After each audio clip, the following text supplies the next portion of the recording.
Khashoggi. La France n'hésitera pas à prendre des sanctions internationales contre les coupables. Emmanuel Macron a demandé au roi saoudien que toute la lumière soit faite sur ce crime lors d'un entretien téléphonique. Information donnée par l'Élysée ce soir. Ils ont entre 3 et 8 ans. Ils sont retenus avec leur mère au Kurdistan irakien. Des enfants d'anciens membres présumés de Daesh. La France doit-elle recueillir ces enfants? Comment assurer les conditions de leur retour? Élément de réponse à suivre. Les rémunérations des grands patrons explosent une nouvelle fois. En 2017, les salaires des dirigeants du CAC 40 ont dépassé les 5 millions d'euros pour la première fois. Une progression 2 fois plus rapide que pour leurs salariés. Soirée de Ligue des Champions en football après Monaco-Bruges et Monaco tenu en échec avec un but partout. Le choc, vous le voyez, PSG-Naples vient de se terminer. Paris a arraché le nul de partout. Et on part tout de suite à Washington avec Loïc Delamornay pour les premiers éléments de l'enquête sur ces colis suspects aux États-Unis.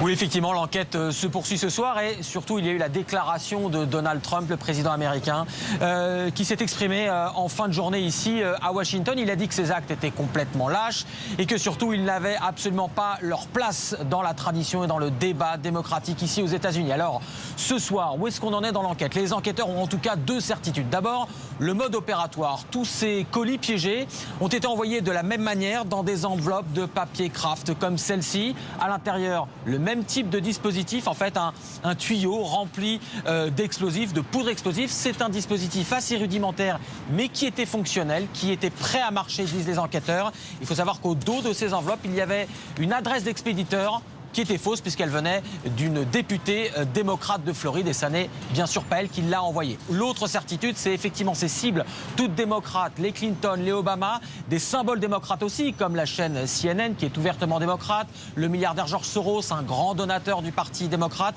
d'anciens membres de l'administration Obama. Bref, aujourd'hui également, Hillary Clinton a redit à ses concitoyens dans une déclaration solennelle qu'en cette période de campagne électorale, il était temps que les États-Unis retrouvent un petit peu d'unité dans cette période de profonde division. Merci Loïc. Des colis suspects interceptés par les autorités fédérales américaines. L'information a été divulguée dans l'après-midi. Retour sur cette journée avec Loïc Delamornay. La chaîne CNN est en plein direct quand soudain... nous avons une alarme incendie ici. On interrompt le direct, on revient vers vous. CNN Newsroom.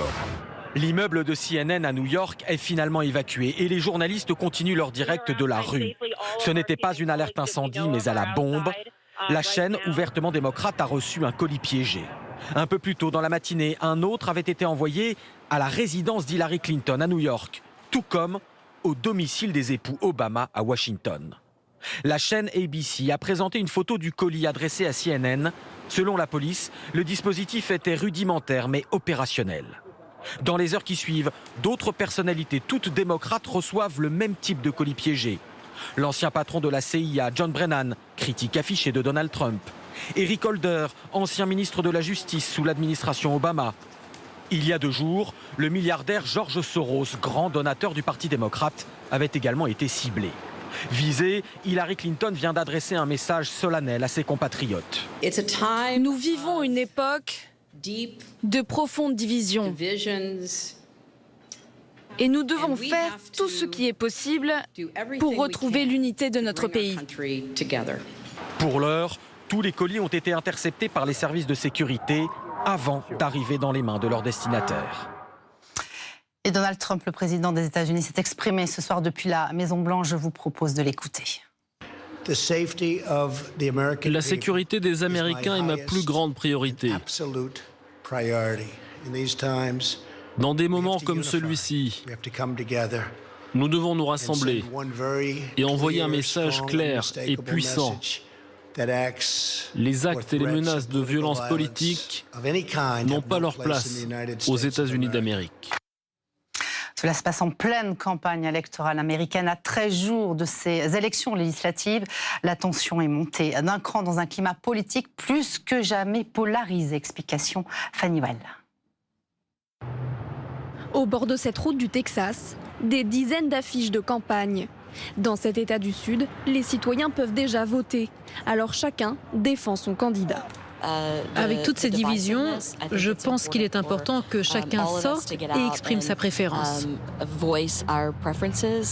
Je ne peux pas prendre cela à la légère. J'accorde beaucoup d'importance à la liberté d'aller voter et de faire entendre ma voix.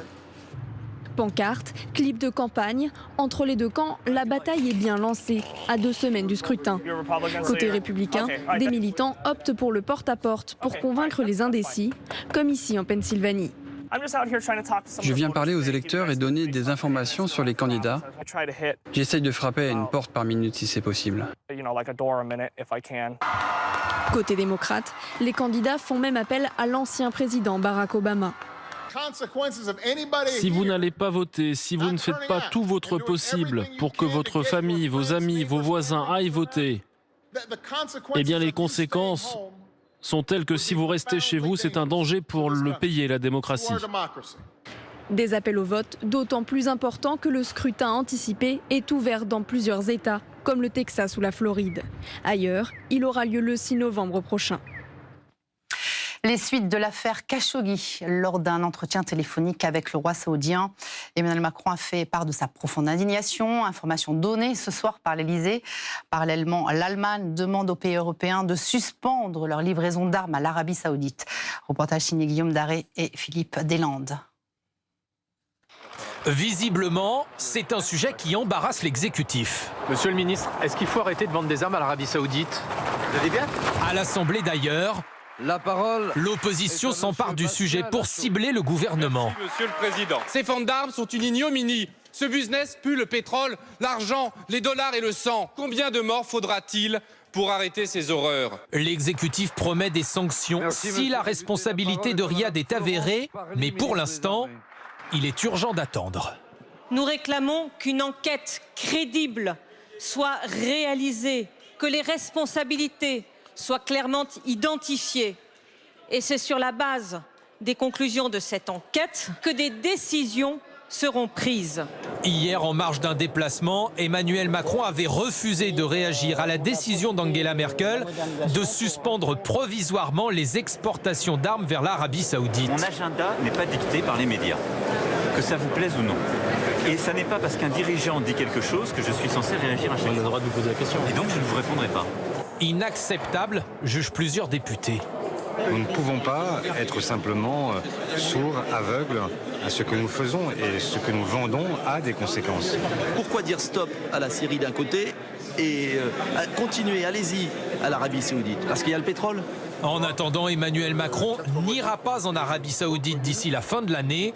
Un déplacement qui n'a officiellement jamais été prévu à son agenda, affirme son entourage. Autre titre de l'actualité, la France doit-elle recueillir les enfants des djihadistes, anciens membres présumés de Daesh? 150 enfants ont été signalés aux autorités, pour la plupart âgés de 3 à 8 ans. Ils sont retenus avec leur mère au Kurdistan irakien. Comment assurer les conditions de leur retour? Élément de réponse avec Lilia Melkonian. Le camp de Roj, en Syrie. C'est ici que sont enfermés avec leurs enfants des Françaises arrêtées pour djihadisme. Des enfants qui pourraient bientôt revenir en France. C'est ce qu'espère cette grand-mère que nous avons rencontrée en région parisienne. Elle a souhaité garder l'anonymat. Il faut quand même qu'ils rentrent. Il faut qu'ils arrêtent de subir ce qu'ils sont en train de subir dans des camps. Avec le froid. Et puis le manque de nourriture. Le manque de soins. Le manque d'aller à l'école parce qu'il y a d'instruction. Je pense que, voilà, tout ça, faut que ça cesse. La mère des 3 enfants a donné son accord pour qu'ils soient rapatriés en France. Comme eux, 150 très jeunes mineurs en Irak et en Syrie ont été signalés au Quai d'Orsay. La plupart sont âgés de moins de 5 ans, beaucoup sont nés sur place. Les autorités envisagent de les faire venir d'ici quelques semaines, mais le positionnement de la France est clair. Les parents ne pourront pas rentrer. Alors les adultes se sont rendus en zone de guerre, que ce soit en Irak ou en Syrie. Ils devront répondre sur place des faits qui leur sont reprochés, des crimes qu'ils sont susceptibles d'avoir commis. Les enfants n'ont rien demandé. Il faut donc examiner leur cas avec, dans l'esprit, l'intérêt supérieur de l'enfant. Une séparation parfois inconcevable selon cette association. Il ne suffit pas juste de dire on va rapatrier les enfants et pas les mères, parce que dans plusieurs cas, les mères ne pourront pas se séparer de leurs enfants. Il y a une femme française qui a accouché d'un enfant lundi, il y a 2 jours. On va faire quoi? On va lui prendre son bébé des bras et lui dire est-ce que vous acceptez qu'on le ramène en France? La procédure de rapatriement ne concerne pour l'instant que les enfants détenus dans les camps. De nombreux autres seraient également présents dans les zones de combat. Encore un record pour les patrons du CAC 40. En un an, leur rémunération a augmenté de 14%. En moyenne, les dirigeants des 40 plus grandes entreprises cotées gagnent plus de 5 millions d'euros.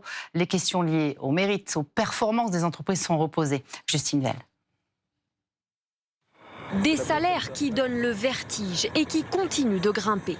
Le salaire moyen des grands patrons français du CAC 40 a dépassé cette année 5 millions d'euros, plus 14% d'augmentation. Le patron français le mieux payé, Bernard Charlez, directeur général de Dassault Systèmes, salaire annuel 24,6 millions d'euros. Sur la deuxième marche du podium, Gilles Gobin, fondateur d'une entreprise spécialisée dans le stockage et la distribution de produits pétroliers, plus de 21 millions d'euros. Troisième, Carlos Ghosn, le PDG de Renault et président de Nissan, 13 millions d'euros. Selon le cabinet qui a réalisé l'enquête, ces salaires sont totalement injustifiés. Vous avez des patrons qui vont voir leur rémunération augmenter alors que la performance est très mauvaise. Par exemple, chez Technicolor, Technicolor a des difficultés et pourtant l'augmentation de 2014 à 2017, c'est 36%. C'est beaucoup trop.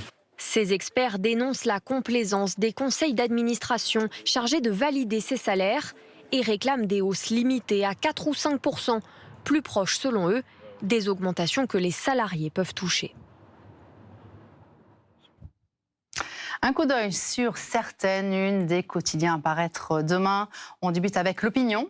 L'Opinion revient sur la question des ventes d'armes et le hiatus franco-allemand. La une ensuite des Échos. Le journal économique parle de la croissance de la zone euro qui marque le pas. Enfin, la une d'un journal régional, La Nouvelle République.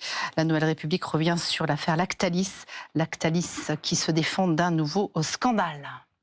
Restez avec nous. Tout de suite, la chronique sport.